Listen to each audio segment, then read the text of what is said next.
Tehran, Manchester, Baghdad, Kabul. These are just some of the cities that have seen violent attacks in recent weeks. Today we'll explore what happens to these places after the violence. Can they ever really be the same? I'm Dan Ming. I'm Malika Bilal, and you're in the stream. The explosion happened just as the concert was ending, near a packed exit.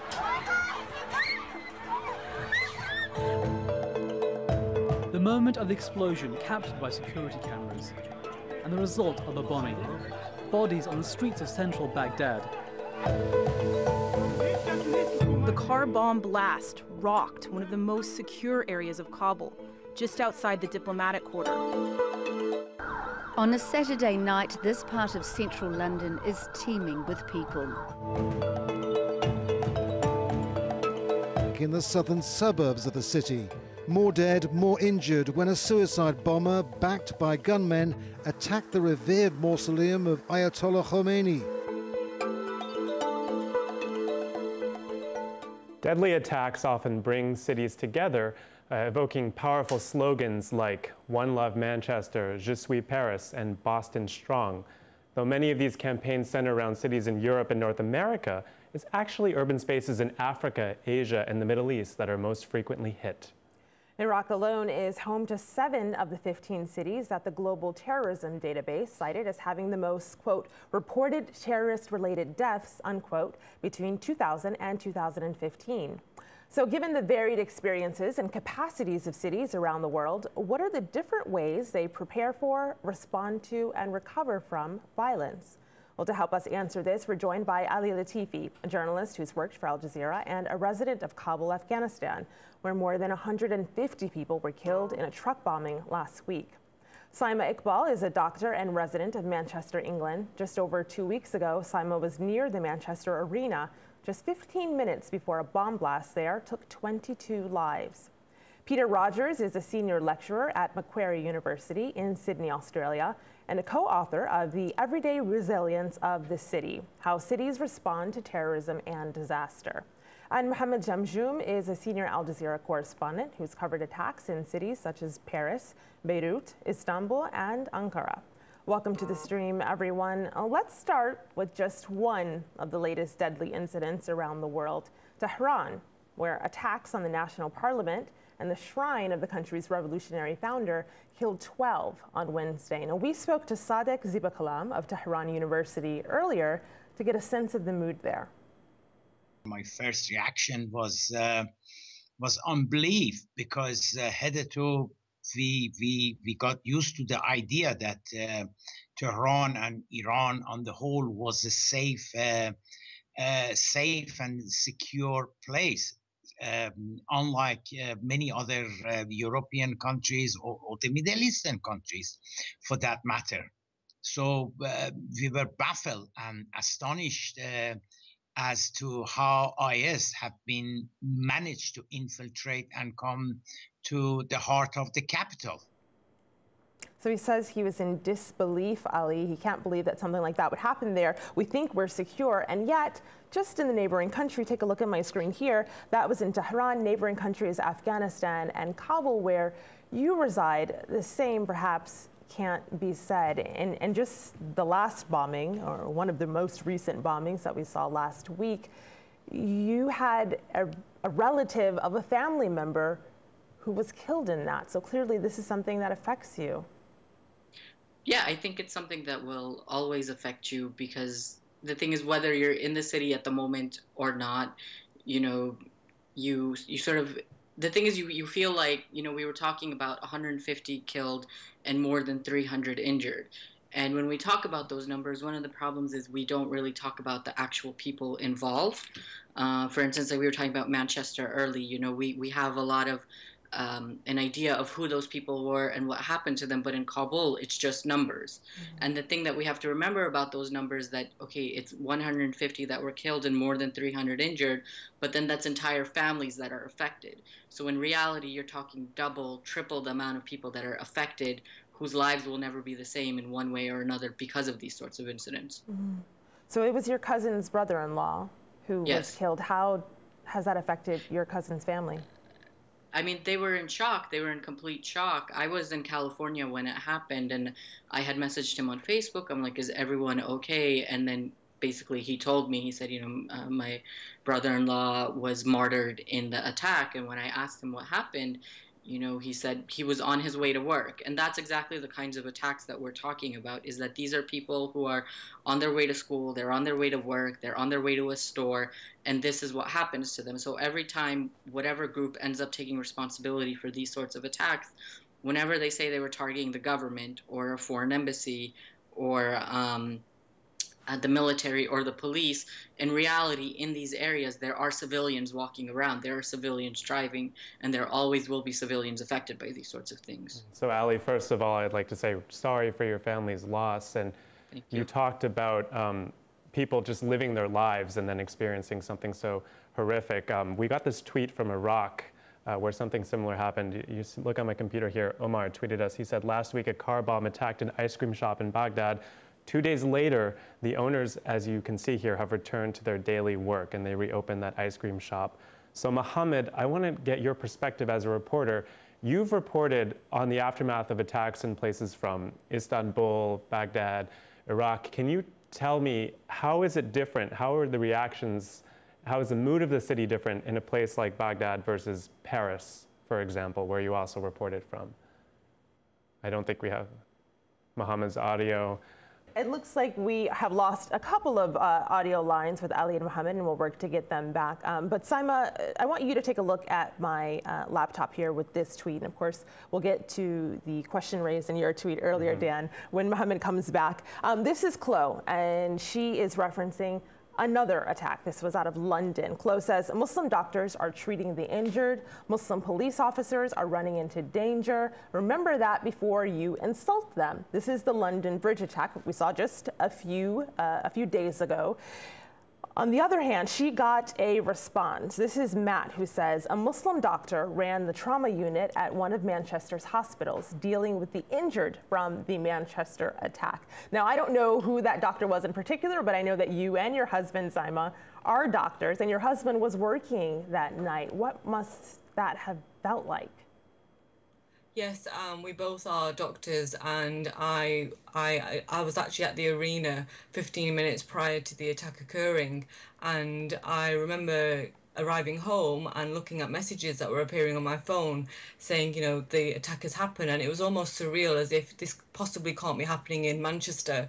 I mean, you do hear of attacks happening, but when it hits your own hometown, it really does bring the whole thing, very close to home. So myself and my husband, we watched the events unfold on social media and on TV, and as we were watching it was around 2-3 a.m. in the morning when my husband, like many of his colleagues, decided that he just had to go in and do something, and he immediately left to go to the hospital to try and help as the scale of the horror began to unfold and the number of casualties increased.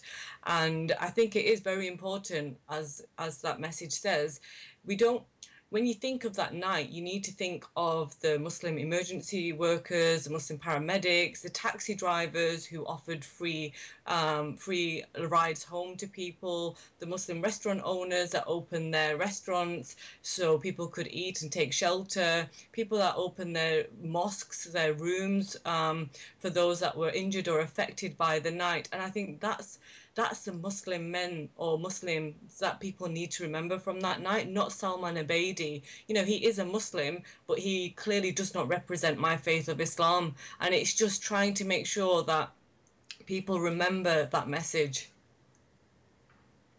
All right, so I'd like to bring Mohammed, I'd like to bring you back into the conversation. So we just got this tweet from Sub Medina. She says, cities in Asia or Africa are never considered in this question of how people recover because they're always considered deserving of or used to this violence. Let's be real, she says. So Mohammed, as someone who's reported on the aftermath of attacks in Baghdad, but also on the aftermath of attacks in Paris, can you tell me how the reactions there are different across these two cities? Dan, what I remember most viscerally about reporting from the scenes, the aftermaths of horrific attacks in Baghdad over the years is how quickly the sentiment of the witnesses and the crowds that were gathered there would change, going from, just the shock of it to quickly turning to the overwhelming grief of the situation, especially for people who'd lost loved ones and relatives, and then anger, because in a place like Baghdad, which had experienced so much violence over the last decade, because it was so frequent, they were always living with the specter that death could happen at any time. And when it would happen, the question would always arise very quickly, why isn't the government doing more to protect us? And that was something that you would see a mood shift very quickly in those areas, from shock to grief to anger. When you compare that to a place like Paris, for example, after those horrible attacks in November of 2015, you know, when I went to Paris in the aftermath of that, it was mostly shock. Residents, Parisians, not accustomed to something like this, overwhelmed by the fact that something like this could happen in their city, a very well-protected city. You didn't have that level of anger. You had people rallying, you had people commemorating, you had people saying they were going to go back to their normal lives, that they weren't going to be cowed into not living their lives, but you didn't have that sense of this is going to keep happening. Then when you compare it to a place like Turkey, I covered a wave of bombings in places like Ankara and Istanbul in 2015 and 2016. And when that started, there was a great amount of fear and people being shocked by it. But they also thought this isn't something that's going to continue. By the end of it, when attacks kept happening in the capital, in Ankara, a place that is very well fortified, where they had stepped up security, residents that would normally talk to us on camera were afraid of doing so. And I remember in the aftermath of one really horrific attack, there was a woman that walked by and we tried to talk to her. She wouldn't speak to us on camera. And then she said to me, "I'm surprised we're not dead yet," because people were afraid this was becoming a new kind of normal. In any case, I think what's important to stress is the fact that there are different reactions depending on where this is happening in the world. It's not a singular kind of experience. Right. So Mohammed, you talked about there as well. One of the things when you think about some of the cities around the world where lessons are being learned from a research perspective, you learn from exposure, and many of the places that have had more frequent attacks, when you look at the networks of specialists around the world, lessons are being learned from those cities that perhaps aren't necessarily as widely publicized, but in places that have experienced much more severe and more frequent attacks, the people who work there are obviously far more experienced in dealing with them, and that has a knock-on effect to the lessons learned around the world. Right. Perhaps that's something that isn't quite as widely publicized when we look at how cities prepare and respond. Ali, I think I have to. Ali, you go first. Go ahead. Well, that was my question, is what are those lessons? Because then if that's true, then all of Afghanistan should be more prepared than almost anywhere else in the world right now for these sorts of things. And they should be able to hopefully like handle it better in terms of security and intelligence, and then also in terms of the reaction. I mean, there were bombing, for instance, there was a bombing in 2015 that happened 1 a.m. in the morning. And I remember we were all shocked because we were all asleep when it happened, and there weren't enough emergency services response. So people took their own cars, taxi drivers, residents, you know, they took injured people in their own cars to hospitals. So what I'm wondering is, in the case of a place like Afghanistan, then what has anybody learned?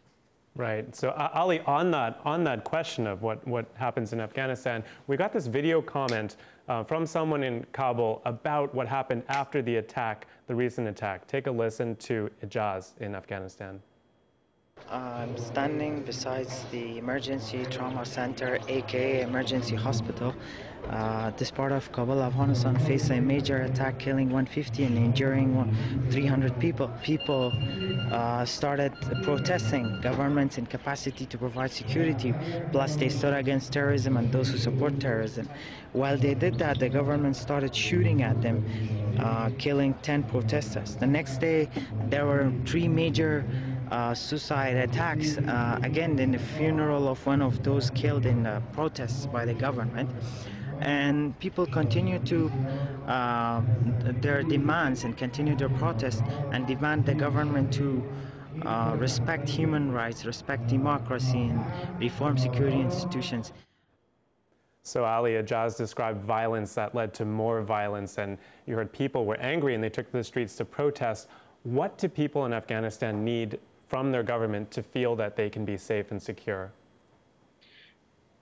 They need exactly what we were talking about earlier, right? These lessons learned.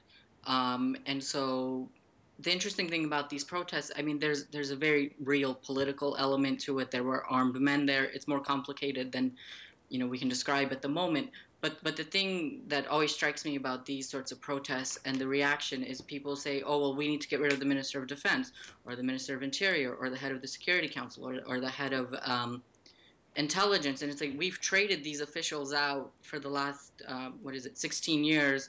How many times now? We've played this game a million times at this point, and it's not making a difference in that sense, in the sense that, oh, now we have a new intelligence chief, or now we have a new interior minister or defense minister. So what? Like, if the government cannot take full-on control of the security for whatever reason, and if the international community isn't doing their part, and if our neighbors and the rest of the world aren't doing their part to put an end to these safe havens and to the support of these groups, then, if Pakistan, Iran, and Russia continue to support these kinds of groups, then what are we supposed to do? The government can put up as many barricades as they want, and they can have 200 different security officials, but this is a larger problem. Mohammed, you look like you want to jump in. I just wanted to pick up on something that Ali had said earlier, which was the fact that, these are people, these are not numbers. I was in Kabul reporting in April of, I believe it was 2012. And there was a massive attack. There was a wave of bombings in the diplomatic area. There were some insurgents that had gotten into that area despite the security, and there were intermittent gunfights throughout the day. And it was something that, shocked a lot of the diplomats that were there at the time because of the fact that it happened in such a fortified part of the city. When we were speaking to citizens there as well, they were saying that this is something that they live with all the time, and that the world needs to understand that the fact that this is happening in an area which is more heavily secured shows how perilous the situation is. And they kept trying to remind the journalists there that this is a reality they live with daily, and that it shouldn't get more play just because it happened in a part of the city where there are diplomats. Well, that's the other thing, is like, we have to remember that words matter, right? So the more we say diplomatic area, diplomatic area, diplomatic area, the more people think that civilians don't live there. I know exactly what area you're talking about, the Wazir Akbar Khan neighborhood. I have family that lives there. Everyone has family that lives there. There are people that have lived there for decades that aren't diplomats, that are ordinary people. There are shops there, there are hospitals there, there are schools there. When there was an attack on a Lebanese restaurant, I was in Doha, and everyone asked me, like, oh, Ali, can you walk around those streets? I'm like, yeah, of course. Unless, like, you're slovenly drunk on the street, no one is going to stop you. There are parks there and hospitals and all of those sorts of everyday things. So the more we say diplomatic area, or for instance, after this Kabul attack, people were talking about, oh, it's near the German embassy, it's near the British embassy, it's near the US embassy. Well, first of all, the US embassy has walls up to the sky. The British embassy and the German embassy are behind massive blast walls, behind security checkpoints, have their own guards. And actually the Indian embassy was much closer. No one mentioned that. And no one is saying, like, these embassies are more protected than the average person. Right. And Ali, I hear your point, but actually, in listening to you, I picked up on something that perhaps you didn't even realize that you were making that point of, and it's on these high barriers. It's on living in a fortress, for some people, of course, because not everyone is lucky enough to be behind that fortress. But Peter, I want to bring you in here because I want to show what this could look like when it's not a fortress, and yet it is secure. Take a look here at my laptop. This is Arsenal outside of the stadium. Now, why are we looking at this, Peter? For those who don't know, explain to our audience. Well, one of the things we start to see now with the way that security is being built into the urban environment is rather than trying to create cities that are in fact militarized fortress spaces, there are design-oriented approaches that are looking at things what they call integrated design, where you can make the security aesthetic, make it invisible, make it disappear into the urban landscape. And there are a number of different ways in which you can think about that. You might see that and think, well, that's just spelling out the name of a football club, but those letters there can actually withstand a direct hit from like an 18-wheeler truck. And they're designed there to stop driving access into the pedestrian area around the stadium. And we're starting to see more and more of these things start to appear now, like outside the Houses of Parliament in London. They used to have large concrete barricades. Those concrete barricades have been reduced and painted black, and lots of them have been replaced with planters, those large concrete circular planters with a little bit of greenery in that we've all seen. But what a lot of people don't realize is that a lot of these things are now becoming part of anti-terror design and security design, all the way through to shatterproof glass at airports and bus stops. So these kind of elements of urban design can be built into the fabric of the city in ways where you don't even necessarily realize that they are security architecture. Mm-hmm. Of course, some people see that as a good thing, because this is making the urban space more secure without creating the climate that you live in a fortress, right, so that the people will feel safe without feeling scared, in fact, not even notice the security. But other people see that as a form of a creeping militarization that is shaping the way people are able to use city spaces, because it affects everyone who goes into that area and in different ways. So is that actually a good or a bad thing? It depends really on your point of view. It's a good thing. It's a great kind of, send those people to Kabul. And Simon, you were trying to say? In Manchester, we recently, after the Manchester attacks, we're not used to, I think that was the first attack in my kind of lifetime, and we've had previous with the IRA bombing. But we noticed an increased presence of police officers with arms on the streets, which is something that you're not used to. And although they're there to kind of give us a sense of security, I do remember last week walking past one and feeling quite frightened as well. So there's the security mixed with the fear as well. And the police officer actually just said hello to me to try and, I think he must have seen the look on my face of why they're armed officers walking around the streets of Manchester. And just to bring up on some of the points that were mentioned earlier, I find it interesting how, say, for example, I think it was Ali who was talking about in Kabul, and how after an attack, there are questions being asked of the government as to, what to do to make things safer and so on. Whereas in Manchester or in England, a lot of the emphasis was put on the Muslim community, and questions were being asked of them, to say, did they play their part prior to the attack? Did they report the possible extremists? And a lot of the spotlight was on us, whereas it wasn't as much on the government, which is what I'm hearing from the rest of the panel tonight. And I think that in a way affects the way communities respond and the way we move forward as well, as to once the shock and the grief have passed, where is the blame lying, and how that affects communities moving forward after such an event. I think it's an interesting thing as well. It's actually quite.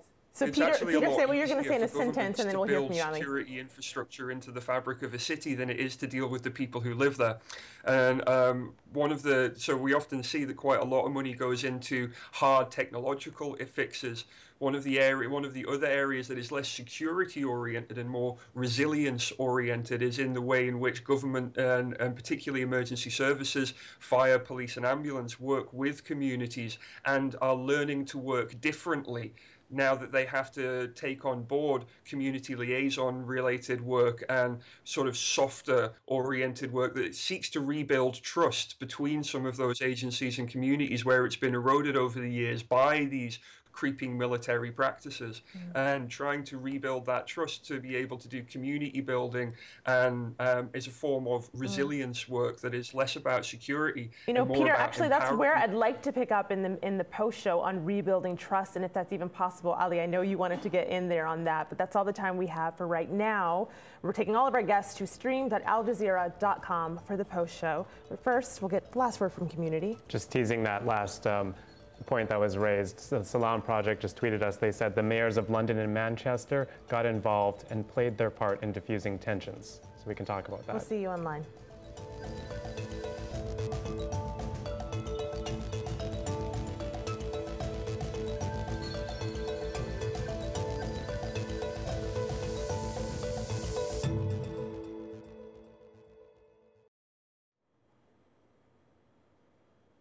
Welcome back. This is the Streams Online Post Show. We're going to get right back to our discussion on how cities respond to violence, and we pause the discussion on rebuilding trust. Ali, I know you wanted to get in on that. Go ahead. I just wanted to say really quickly that the point that Saima made earlier about how after sort of like London or Paris, all of the blame goes on, are Muslims doing enough? And then in Kabul or Baghdad or in Turkey, even though nothing happens in Turkey to the government, is that, is the government doing enough? I think it's I don't think it's all the blame. I think it's just that, there is a spotlight on the community as to what they did, yeah. But what I wanted to say is that it kind of proves a point that to us kind of seems obvious or maybe cliche, that in the end it is Muslims and in Muslim majority nations that suffer the most from, these groups that claim to be Muslims. And so we don't necessarily need to bring up the word, because to us it's obvious that these people aren't Muslims, and that what should be focused on in terms of for us is what is the government doing to keep them from being able to carry out these sorts of things. Whereas in Manchester we spent a lot of time after the attack trying to show that the person that committed the atrocity, is not reflective of Islam, and a lot of time is spent doing that. There's condemnations, apologies, vigils, and rightly so, to try and explain to those that may not understand that, what's happened isn't reflective of the faith. But I do think that there is a lot of spotlight on the Muslim community, and in turns we have a double whammy, I suppose, because when an attack happens, not only do we suffer the same grief and the sorrow as those that are, as everyone is affected by the attack, but we also then have the backlash that occurs, and the backlash does occur in different ways, whether it's you having to modify your behavior so you're not attacked as you're out and about, or whether, if I have friends who wore headscarves who can't then attend vigils because they're too afraid to, people wouldn't send their kids to school on the bus. We've had reportings of, people being attacked, hate crimes gone up. So I think we get a double whammy here in England, where we not only do we grieve, but we also then are afraid of what the backlash might be. So Saima, on that, can you speak to what the responsibility is for political leaders then to diffuse those kind of tensions?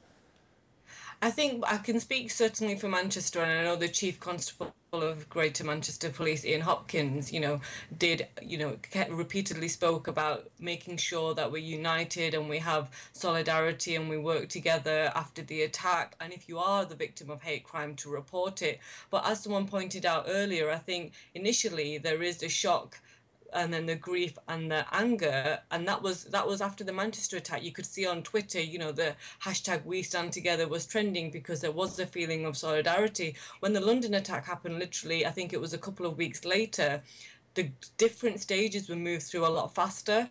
So we had the shock and the grief, but the anger, I felt, came in a lot quicker. And you could particularly see that on social media, where you were seeing some of the comments people were making because it had happened again so soon.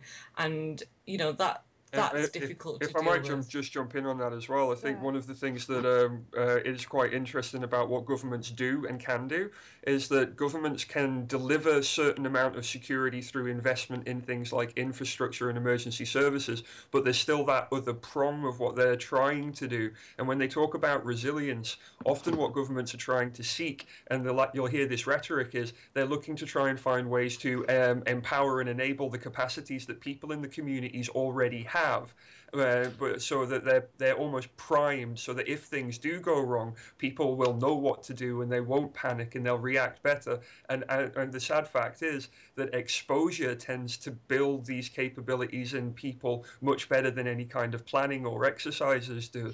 But context is very, very important, and obviously the context in Kabul will be very different from the context in Manchester, and what works in Manchester for the government agencies there won't work in Kabul, because the context of the culture, the organizations, and the city itself and the challenges they face are all. So I'm glad that you actually raised that, because Mohammed, I wanted you to address. World, it's often very hard to have. So we lost Peter's audio for just a second. He's back now. But Mohammed, I wanted you to address Peter's point there, that it is up to the government to enact these policies and then to work with these communities. But as he mentioned, the same can't necessarily be true for governments where they don't have the resources or where those resources are mismanaged. Mohammed, so what do you make of that dichotomy there? Yeah, it's absolutely right. I mean, you know, you can clearly tell when you go and you're reporting on something like this when you're somewhere where the government is a bit on the back foot on this kind of thing, where they're not used to dealing with it or when they don't have the resources to properly deal with it. And also, another thing, picking up on something that Peter said, is, you know, context. Context really matters, especially when it comes to being able to give a sense of what is going on in the scene. I'll give you an example. I reported out of Beirut and lived there for a couple of years. And the first time that I was on the scene of a car bombing in Beirut, I think this was 2013, if I'm remembering correctly. You know, Beirut went through a 15-year civil war. Beirut saw very, very, very difficult times. It was a brutal war that they experienced in Lebanon. And I went on the scene, and people were shocked. Many of them were devastated, and people that I was talking to were saying, look, the dark days are back.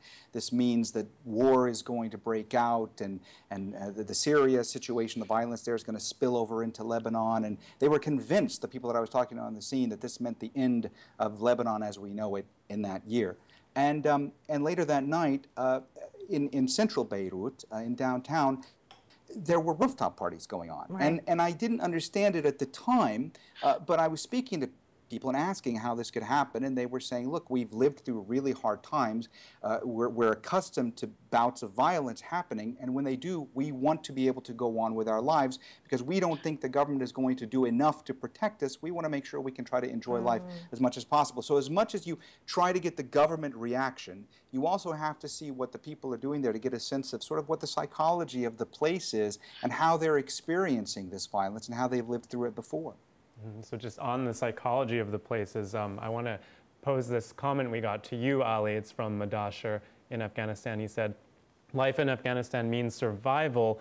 Every morning I leave home for office, I think it's the last time I'm going to see my family. Every traffic jam, I close my eyes and wait for an explosion.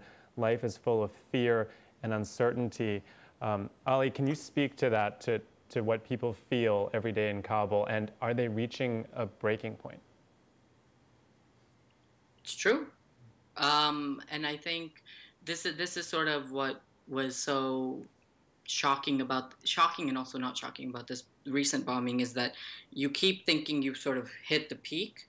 Like this is the worst sort of attack, for instance, that Shah Shahid one that I was talking about, that was 1 o'clock in the morning. People thought that would have been the worst. And there was a bombing on a protest and so many other things. And then the one thing that so it's true, yes, you don't know what's going to happen to you. The one thing that I did want to say is that this idea of resilience, I find it kind of frustrating because it's like, and Beirut is a great example, Baghdad is a great example, obviously Afghanistan is a great example, is that it's not that people are resilient, it's that they don't have a choice. I mean, you have to go on with your life. You're not going to just say, well, there's war in my country. I mean, in my entire lifetime, there's been war in my country.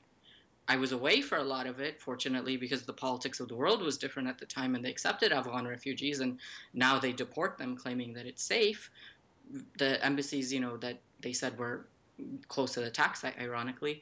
But, you know, the fact is that you don't have a choice. So, of course, you're going to go on with your life. And that does mean that, you know, if there's a bombing 10 meters away, you know, or maybe not like a few hundred meters away or whatever, you know, the kids are going to be playing football on the street while they're listening to the bomb. But that doesn't mean that they're not afraid, and that doesn't mean that if one of them gets killed, that their parents won't feel the same kind of emotion as someone else would. You know, it kind of reminds me of that scene in the documentary about Vietnam where the U.S. general says, life is plentiful, life is cheap in the Orient, and then you see a Vietnamese woman climbing into her son's casket. You know, because I think just to follow up with the resilience, I think there's an interesting thing there where security, I think, as often we think of security as something that is done to you or for you by another agency. They make you secure, whereas by putting the emphasis on something like resilience, it's in some ways there is perhaps a well-intentioned and not always accurate, but it's an attempt to empower people so that they can feel like they are in control of their own security, because resilience is something that you have within yourself, whereas security is something that is done on your behalf. And that in some ways that's an attempt to empower people. In some ways it can also be seen as an attempt to pass responsibility for security back to those citizens, to say, well, you're supposed to be resilient, you're supposed to take care of this for yourself. So again, in all of these situations, I find, especially with the policy language, it's always a two-edged sword, and it can be used to mean different things in different contexts. And